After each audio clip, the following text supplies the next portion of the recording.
Hello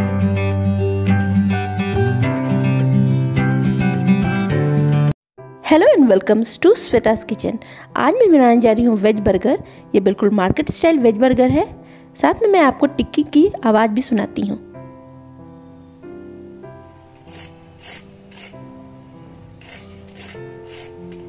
तो देखिए ये टिक्की कितना क्रिस्पी बना है। तो ये वेज बर्गर सब बहुत ही इंजॉय करते हैं, बच्चे या बड़े सब बहुत ही पसंद करते हैं। तो मैं आज आप लोग के लिए ये बिल्कुल मार्केट स्टाइल वेज बर्गर लाई हूँ और मैं आपको कुछ ऐसे टिप्स एंड ट्रिक बताऊंगी जिससे आप आसानी से घर पर वेज बर्गर बना सकते हैं। तो चलिए बनाना शुरू करते हैं वेज बर्गर।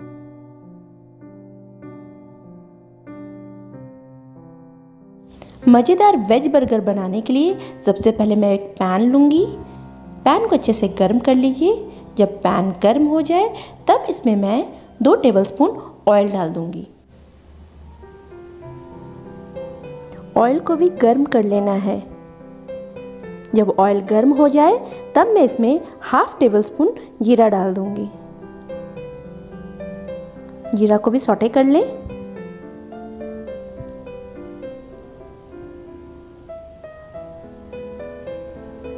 जब जीरा सौटे हो जाए तब इसमें मैं 2 टेबलस्पून बारीक कटे हुए लहसुन डाल दूंगी। इनको तब तक फ्राई करना है जब तक ये गोल्डन ब्राउन ना हो जाए। तो देखिए लहसुन और जीरा गोल्डन ब्राउन हो गए हैं। अब इसमें मैं 1 टेबलस्पून लाल मिर्च पाउडर डाल दूंगी, हाफ टेबलस्पून गरम मसाला पाउडर, 1 टेबलस्पून अमचूर पाउडर, हाफ टेबलस्पून काली मिर्च पाउडर और टेस्ट के हिसाब से नमक। इन सबको अच्छे से मिक्स कर लीजिए।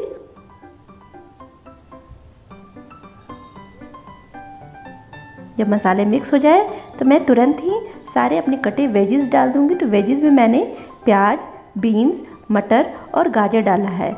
इसका सारे इंग्रेडिएंट का लिस्ट मैं डिस्क्रिप्शन बॉक्स में डाल दूंगी। फिर इसे अच्छे से मिक्स कर लीजिए और वेजिस को 2 से 3 मिनट कुक करना है। फ्लेम को इस समय मीडियम रखना है। तो देखिए वेजिस अच्छे से पक चुके हैं। देखिए मैं काट के दिखाती हूँ, ये बिल्कुल पक चुके हैं।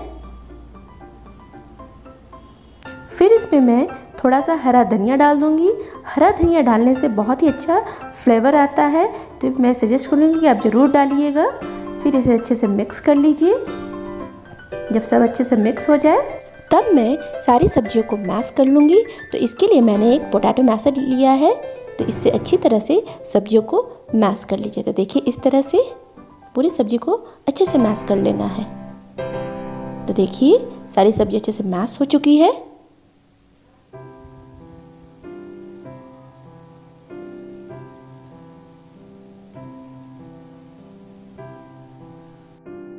अब मैं आलू डाल दूंगी। तो मैंने यहाँ पर 5 से 6 उबले हुए आलू ली हूँ। तो सारे आलू को वेजिस में डाल दीजिए और इसे अच्छे से मिक्स कर लीजिए। तो इतने आलू मिक्सचर से आप 5 से 6 पैटीज बना सकते हैं। तो देखिए इस तरह से हमें आलू को मिक्स कर लेना है। आलू को बहुत ज़्यादा पकाना नहीं है, इसे बस अच्छे से मिक्स कर लेना है। तो देखिए ये पोटैटो मिक्सचर बिल्कुल तैयार है। अब मैं गैस का फ्लेम ऑफ कर दूंगी और इस पोटैटो मिक्सचर को ठंडा होने के लिए रख दूंगी। अब मैं पैटीज को क्रिस्पी करने के लिए बैटर बना लेती हूँ। तो इसके लिए मैंने आधा कप कॉर्नफ्लावर लिया है, आधा कप मैदा। तो जितने कॉर्नफ्लावर लिए हैं उतना मैदा लीजिए। फिर थोड़ा सा नमक और थोड़ा सा हरा धनिया, इससे बहुत अच्छा फ्लेवर आएगा। सबको अच्छे से मिक्स कर लीजिए।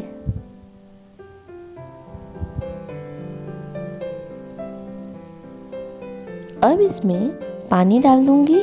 तो पानी थोड़ा थोड़ा ही डालना है, अचानक से बहुत ज़्यादा नहीं डालना है, नहीं तो बैटर पतला हो जाएगा। तो इस तरह से थोड़ा थोड़ा करके पानी डालकर बैटर तैयार करना है। बैटर को बहुत ज़्यादा गाढ़ा भी नहीं बनाना है और बहुत ज़्यादा पतला भी नहीं, इसे मीडियम बनाना है। तो इस तरह से हमें पानी डालकर इसे अच्छे से मिक्स करते जाना है। तो तो देखिए इस तरह से। तो देखिए हमारा बैटर बिल्कुल तैयार है। ये इसका कंसिस्टेंसी मीडियम है। तो देखिए इस तरह की कंसिस्टेंसी होना चाहिए। तो बैटर बिल्कुल तैयार है। अब चलते हैं पैटीज बनाने के लिए। तो देखिए हमारे आलू बिल्कुल ठंडे हो गए हैं और इसे मैं अब अच्छे से मिक्स कर लूँगी। तो इसे अच्छे से आप इस तरह से एक दूसरे में मिक्स कर लीजिए। अब मैं इसके छोटे छोटे टुकड़े कर कर इसके टिक्कियाँ बना लूँगी। तो यहाँ पर मैंने 5 बड़े टिक्कियाँ बनाई हूँ। तो पहले मैं इसकी मोटी टिक्की बनाऊँगी। तो देखिए इस तरह से। स्टार्टिंग में अगर आप पतली टिक्कियाँ बना लेंगे तो कोटिंग करने में परेशानी होगी। तो आप शुरू में मोटी टिक्की ही बनाएं। तो देखिए इस तरह से टिक्कियाँ बना लें। तो देखिए एक टिक्की बनकर तैयार है। इसी तरह से सारी टिक्कियाँ तैयार कर ले।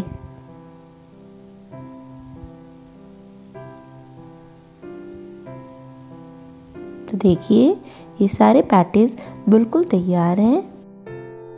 तो चलिए चलते हैं पैटीज की कोटिंग करने के लिए। तो इसके लिए मैंने बैटर लिया है और ब्रेड क्रम्ब मैंने फ्रेश ब्रेड से बनाया है। तो इस तरह से फ्रेश ब्रेड को मिक्सर ग्राइंडर में ग्राइंड कर लीजिए। तो देखिए अब मैं पैटीज की कोटिंग करूँगी। तो इसके लिए मैं एक हाथ में पैटीज लूँगी और इसे बैटर में अच्छे से डिप कर लेना है। तो देखिए इस तरह से पैटीज को बैटर में डिप कर लीजिए। जब पैटीज अच्छे से बैटर में डिप हो जाए तब इसे मैं ब्रेड क्रम्ब में डाल दूँगी। तो देखिए इस तरह से ब्रेड क्रम्ब में कोट कर लेना है। तो ध्यान दीजिएगा यहाँ पर मैंने एक हाथ से पैटीज को बैटर में डिप किया है और दूसरे हाथ से ब्रेड क्रम्ब में कोट किया है। अगर आप बैटर वाले हाथ से ब्रेड क्रम्ब को कोट करेंगे तो पैटीज सॉगी हो सकता है। तो यहाँ पर मैंने पैटीज की डबल कोटिंग की हूँ ताकि पैटीज ज़्यादा क्रिस्पी बने। तो देखिए इस तरह से हमें पैटीज की डबल कोटिंग कर लेना। इसी तरह मैं दूसरे पैटीज को भी बैटर में डिप कर लूँगी और ब्रेड क्रम्ब में कोट कर लूँगी। तो देखिए इस तरह से हमें करना है। ये पैटीज की तरह ही मैं इसे डबल कोट करूँगी। तो देखिए इस तरह से बैटर में डिप करना है और फिर इसे ब्रेड क्रम्ब में कोट करना है ताकि ये ज़्यादा क्रिस्पी बने। तो देखिए ये हमारे तैयार है पैटीज। अब मैं पैटीज को पतला कर लूँगी। तो इस तरह से दोनों हाथ के बीच में पैटीज को दबा दबा के इस तरह से प्रेस करके इसे पतला करना है। तो देखिए इस तरह से। तो बिल्कुल ये पैटीज बर्गर बन के साइज़ का होना चाहिए। देखिए इतना पतला होना चाहिए।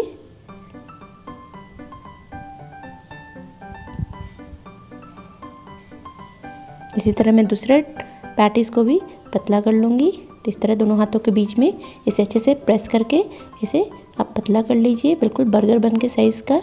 अगर आप पहले इसे करते तो ये पैटीज टूट सकता था कोटिंग के टाइम में, लेकिन अगर अभी करिएगा तो ये बिल्कुल बहुत आसानी से ये पैटीज बन जाता। तो देखिए ये तैयार है पैटीज। तो चलिए अब चलते हैं पैटीज को तलने के लिए। तो देखिए कढ़ाई गर्म है, इसमें मैंने तेल डाल दिया है। जब तेल गर्म हो जाए तो सावधानी से इस तरह से पैटीज को डाल देना है। तो इस तरह से तेल अभी मीडियम गर्म है। तो इस तरह से पैटीज को डाल दीजिए और इसे कुछ देर के लिए छोड़ देना है और इसे तब तक फ्राई करना है जब तक ये सुनहरा ना हो जाए। तो क्रिस्पी होने तक इसे फ्राई करना है। ज़्यादा आपको 2 से 3 मिनट लगेगा। तो देखिए इस तरह से उलट पुलट कर हमें इसे गोल्डन ब्राउन कर लेना है।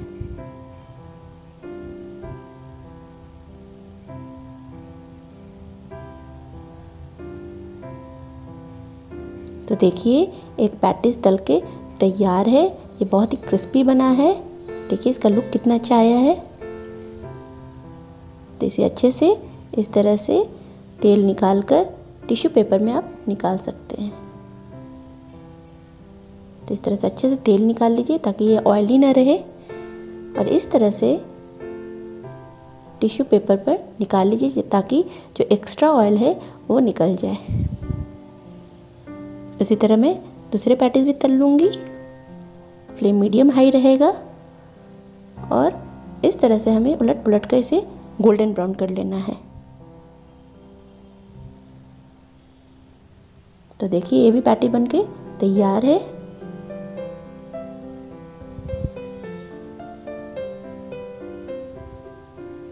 इसे भी इस तरह रख लीजिए टिश्यू पेपर पर। तो सारे पैटीज़ को इसी तरह गोल्डन ब्राउन होने तक तलना है। तो देखिए इसी तरह से तेल को निकाल लेंगे और टिश्यू पेपर में रख लेंगे। अब मैं पैटीज़ की आवाज़ सुनाती हूँ। तो देखिए ये कितना क्रिस्पी बना है। तो टिक्की तो बन चुका है। अब चलते हैं बर्गर बन को टोस्ट करने के लिए। तो इसके लिए मैं तवा लूँगी, तवा को अच्छे से गर्म कर लेना है। फिर इसमें 1 टेबलस्पून बटर स्प्रेड कर लेना है। तो देखिए इस तरह से स्प्रेड कर लीजिए। जब बटर स्प्रेड हो जाए तब इसमें बर्गर बन इस तरह से डाल देना है। फ्लेम इस समय मीडियम ही रखना है, बहुत हाई फ्लेम करके नहीं रखना है। और अच्छे से इसे गोल्डन ब्राउन होने तक इसे टोस्ट कर लेना है। बर्गर बन को मैक्सिमम 2 मिनट के लिए टोस्ट करना है। तो देखिए ये बिल्कुल गोल्डन ब्राउन हो चुका है। अब इसे दूसरी तरफ बहुत ज़्यादा नहीं सेकना है। अब इसे प्लेट में निकाल लेंगे। तो सारे बन को प्लेट में निकाल लीजिए। तो देखिए बर्गर बन सिक कर तैयार है। तो चलिए अब बर्गर बना लेते हैं। तो इसके लिए मैं बर्गर बन प्लेट में इस तरह से लगा ली हूँ। तो देखिए बर्गर बन का ऊपर वाला पार्ट है। ऊपर वाले पार्ट में इस तरह से मेयोनीज लगा लें। तो देखिए इस तरह से मेयोनीज जनरस अमाउंट में लगाइएगा तभी टेस्ट आएगा। तो इस तरह से मेयोनीज लगा लें। सारे बन में मेयोनीज अच्छे से लगा लें।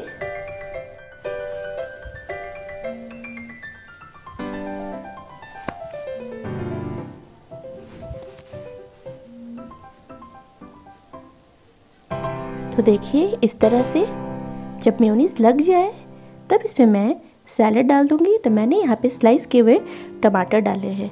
आप चाहे तो कुकम्बर भी लगा सकते हैं, अपनी कोई भी पसंद की सब्जियाँ लगा सकते हैं।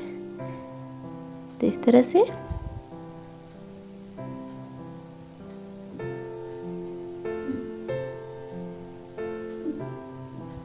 फिर मैंने जो पैटीज बनाया था उसको डाल दीजिए सैलेड के ऊपर।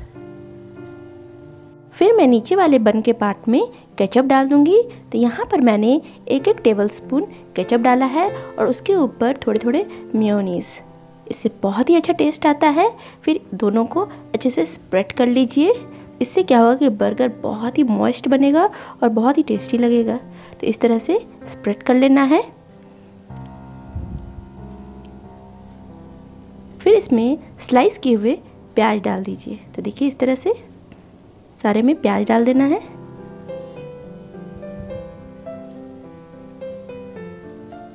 सारे फिर पैटीज लगा दीजिए। फिर मैं इसमें चीज़ स्लाइस डाली हूँ। चीज़ स्लाइस लगाने से बहुत ही अच्छा टेस्ट आता है और ख़ासकर बच्चों को तो बहुत ही पसंद आता है। फिर इसे अच्छे से कवर कर देना है। तो देखिए ये मज़ेदार बर्गर बनकर तैयार है। तो सारे बर्गर बन को इस तरह से बंद कर दीजिए और फिर इसे उलट लेना है। तो देखिए ये बर्गर बन बिल्कुल बनकर तैयार है। ये आपको थोड़े से ऊपर से टूटे टूटे लग रहे होंगे, लेकिन ये तो मुझे जब मैं लाई थी तभी ऐसा था। लेकिन इसमें टेस्ट में कोई भी फ़र्क नहीं आने वाला है। ये बहुत ही टेस्टी बना है। आप इसको ज़रूर ट्राई करिए। और फ्रेंड्स अगर आपको ये रेसिपी अच्छी लगी हो तो इस रेसिपी को ज़रूर ट्राई करिए। और अगर आपको वीडियो अच्छी लगी हो तो इस वीडियो को लाइक एंड शेयर करिए। और अगर आप मेरे चैनल पर नए आए हो तो मेरे चैनल को सब्सक्राइब करिए। और सब्सक्राइब के बगल में जो बेल आइकन है उसे भी प्रेस करिए ताकि वीडियो की फर्दर नोटिफिकेशन आपको मिलती रहे। धन्यवाद। Thank you.